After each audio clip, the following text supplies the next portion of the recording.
अक्सर जब चौराहे पर पहुंचते हैं तो सवाल जहन में उभरता है, अगर मंजिल ना पता हो जाना कहाँ है। और जहां पर मैं खड़ा हूं 4 जगह रास्ते जाते हैं। एक तरफ जाओगे दिल्ली पहुंच जाओगे, एक तरफ सहारनपुर और एक तरफ देहरादून, मसूरी, हरिद्वार चले जाओगे। और इस तरफ का जो पीछे का रास्ता है ये जाता है बुलंदशहर।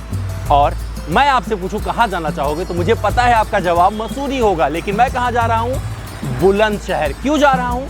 क्योंकि आजकल जज्बे की कमी हो रही है, क्योंकि जो ये महामारी है जिसने सबको थोड़ा घबरा कर रख दिया है, उसमें जज्बा जरूरी है। तो मैं एक बुलंद शहर की तरफ, मतलब जिस शहर के नाम के आगे बुलंदी आती है, वहाँ जा रहा हूँ। और मेरी साथी बनेगी एक ऐसी गाड़ी जिसके साथ जुड़ा हुआ है एक ऐसा नाम, और आपको बताएगी वो पहचान जिसके तहत आप ये सोच सकते हो, डिसाइड कर सकते हो कि अगर आपको दिल्ली, गाजियाबाद, नोएडा या ग्रेटर नोएडा या फिर गुरुग्राम में नहीं रहना है और आपका घर सहारनपुर, बुलंदशहर या आसपास शामली, बागपत में है, तो क्या आपको दिल्ली शिफ्ट होने की ज़रूरत है? क्योंकि ये गाड़ी यही कहानी कहेगी। और इस औरा के ज़रिए मैं आपको बताऊंगा कि अगर आप Hyundai औरा खरीदते हैं तो क्या आपके लिए वैल्यू फॉर मनी रहेगा अगर आप बुलंदशहर से अप डाउन करते हैं। तो आज बुलंदशहर की कहानी कहेंगे और आपको दिखाएंगे बुलंदशहर की बुलंदी में क्या क्या मिलेगा आपको। तो चलिए।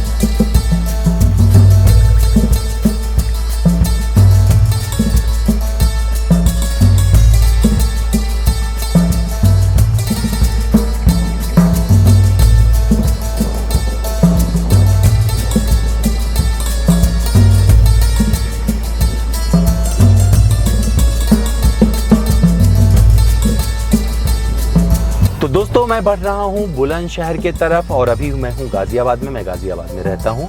बहुत सारे अपने चाहने वालों को बता दूँ कि ये मेरा शहर है अपना। और बुलंदशहर की दूरी यहाँ से लगभग 56 किलोमीटर है। और जो गूगल बाबा बता रहे हैं उनके हिसाब से 1 घंटे 16 मिनट में मैं ये सफ़र तय कर लूँगा। तो ये स्टोरी करने का मकसद क्या है वो बताता हूँ आपको। बहुत सारे लोगों का घर बुलंदशहर होगा और वो सोचते होंगे कि इस शहर को छोड़ के गाज़ियाबाद में बसने से अच्छा है क्या ये रास्ता रोज़ कवर किया जाए। तो ऐसे में एक गाड़ी चाहिए होती है, गाड़ी ऐसी जो आपके लिए जस्टिफाई भी हो, माइलेज के लिहाज से, परफॉर्मेंस के लिहाज से, कंफर्ट के लिहाज से। तो इन 3 चीज़ों को एक्सप्लोर करेंगे Hyundai की इस औरा में, जिसमें लगा हुआ है 1.2 लीटर का diesel engine. Maruti Suzuki India limited ने जहां पर डीजल इंजन से तौबा कर लिया, वहीं देश की दूसरी सबसे बड़ी कार निर्माता company Hyundai motor India limited ने इसे कंटिन्यू रखा, ये कहकर कि डीजल की मांग खत्म नहीं हुई है। तो ये गाड़ी कितना जस्टिफाई करेगी उन लोगों के लिए जो बुलंदशहर में रहते हैं। तो ये मेरे पश्चिमी उत्तर प्रदेश के जितने भी दोस्त हैं उनके लिए खास वीडियो रहेगा। और अगर आप बुलंदशहर में नहीं छोड़ना चाहते हैं, क्योंकि सबका अपना शहर होता है, उस शहर से इमोशन होते हैं जुड़े हुए, और आप वहाँ से ऑफिस करना चाहते हैं जो कि दिल्ली या गाज़ियाबाद है, तो कैसी रहेगी गाड़ी?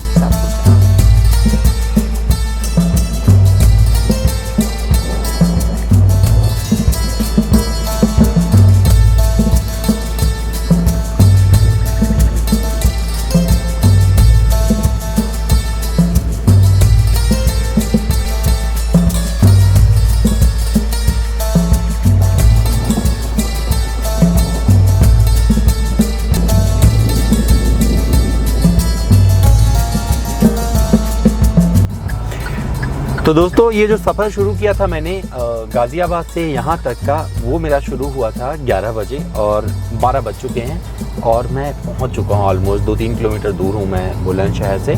और आपको बता दूँ, जैसे आप गाज़ियाबाद से निकलेंगे तो ये ख़राब रास्ता आपको मिलता है, वो बेहद ख़राब रास्ता है तो 2 लेन, लेकिन अगर बरसात का टाइम, जैसे अभी थोड़ी सी बरसात भी हो रही है बीच में, तो पूरा एकदम उजड़ा हुआ चमन है। तो वो रास्ता छोड़ दें तो आपको एक बढ़िया हाईवे मिलता है जिसे NH-38 के रूप में आप जानते हैं, और वो आपको सीधे छोड़ता है बुलंदशहर।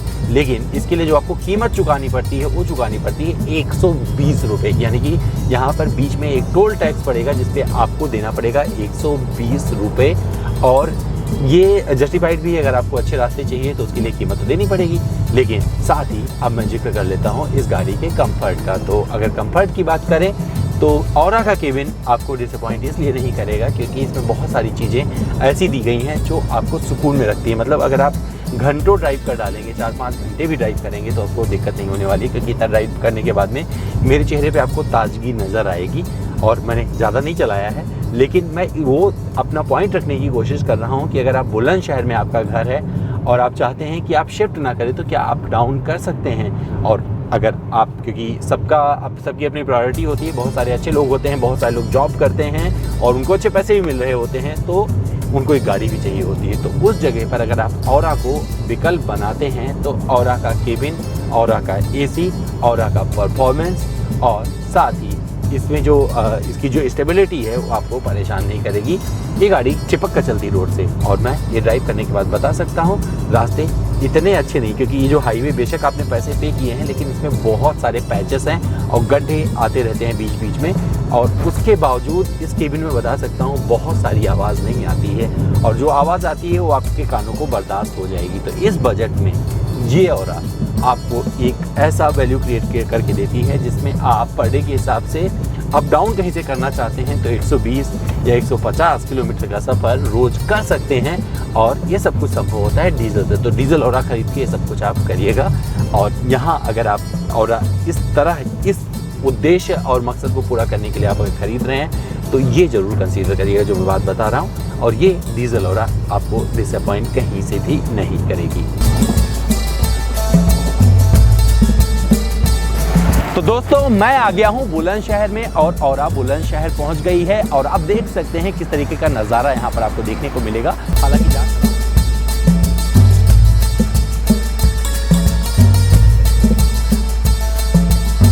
अपने 1.2 CRDI डीजल इंजन के साथ ये औरा पहुँच चुकी है बुलंदशहर, और आपको बता दूँ 74 bhp की शक्ति और 190 Nm का टॉर्क काफ़ी है आपके लिए अगर आप इस तरह से एक किसी आसपास के शहर में रहते हैं, छोटे शहर से बड़े शहर की तरफ बढ़ते हैं जहां बम्पर टू बम्पर ट्रैफिक आता है या कुछ और चीज़ें घटती हैं वहां पर, और आपको आराम चाहिए, थोड़े उबड़ खाबड़ रास्ते हैं, तो ये और आपको संतुष्ट रखती है। और ये एक नहर का किनारा है जो बुलंदशहर से लग कर निकलता है, और एक खूबसूरती के साथ मैंने अपनी इस यात्रा का ये पड़ाव यहाँ पर पूरा किया। और अब मैं बता सकता हूँ कि अगर आप इस गाड़ी को लेकर डेली कम्यूटिंग करना चाहते हैं बुलंदशहर से दिल्ली तो कर सकते हैं, और आपको मज़ा आएगा। दोस्तों उम्मीद करता हूँ हमारा ये अलग सा वीडियो आपको पसंद आया होगा। अगर आप कुछ और जानना है, जुड़ना चाहते हैं तो सीधे मेरे इंस्टाग्राम पर चले आइए। मेरा इंस्टा हैंडल है amit.dwivedi। सवाल करिए, जवाब पाइए।